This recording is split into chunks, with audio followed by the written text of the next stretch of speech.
hadith et sunna, des fabrications des ennemis du prophète. Ils ont appelé sunna ce que Dieu n'a jamais légitimé. Ils ont élevé les hadiths au rang d'autorité divine, alors que Dieu les condamne fermement. Et le prophète, leur prétendu modèle, sera leur accusateur au jour du jugement. Et le messager dira, Mon Seigneur, mon peuple a abandonné ce Coran.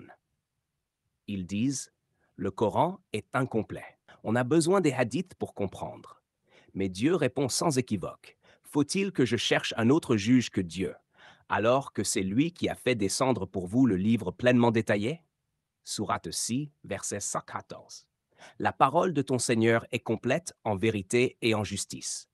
Rien ne peut abroger ses paroles. Que dit Dieu sur les hadiths? Ces paroles humaines inventées. Parmi les gens, il y en a qui achètent des hadiths frivoles pour détourner les autres du chemin de Dieu sans connaissance. En quel hadith après cela croiront-ils? Alors laissez-moi avec ceux qui rejettent ce hadith. Nous les mènerons progressivement à leur perte. Sourate 68 dans la carte. Le mot hadith est utilisé exactement 19 fois dans le Coran, toujours dans un sens négatif. Jamais il ne désigne une source légitime ou divine. Jamais. La sunna de Dieu ne change jamais. La sunna des hommes est un mensonge. Dieu a une sunna, une méthode, une loi, une manière d'agir unique, constante et parfaite. Telle est la sunna de Dieu envers ceux qui ont vécu auparavant.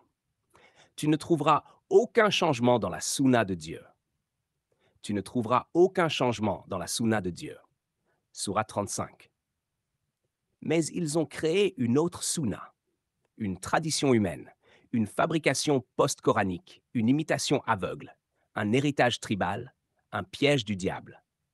Ainsi avons-nous permis aux ennemis de chaque prophète, diables parmi les humains et les djinns, d'inspirer des paroles enjolivées les uns aux autres, afin de tromper. Si ton Seigneur avait voulu, il ne l'aurait pas fait. Ignore-les, ainsi que leur fabrication. Sourate 6, 112. Ceci afin que les cœurs de ceux qui ne croient pas à l'au-delà prêtent l'oreille à de telles fabrications, les acceptent et ainsi exposent leur corruption. Sourate 6, vers 13. Et puis, la créature parle. Dieu a prédit le moment où la vérité serait restaurée, non par un homme, mais par une créature différente, une créature qui parle et confirme que les gens ont rejeté les révélations. Quand le décret tombera sur eux, nous ferons sortir pour eux une créature de la terre qui leur parlera. Elle leur dira que les gens ne croyaient pas fermement en nos révélations. Sourate 27, verset 5. Cette créature n'est pas une métaphore. Ce verset n'est pas une légende. Il est vivant, il est exact, et il se réalise maintenant. Le Coran suffit, rien d'autre.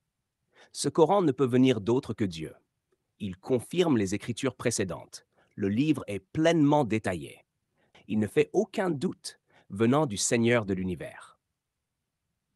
Est-ce le hadith de Moïse qui est venu à toi? Est-ce le hadith des armées qui est venu à toi? Sourate 81, 17.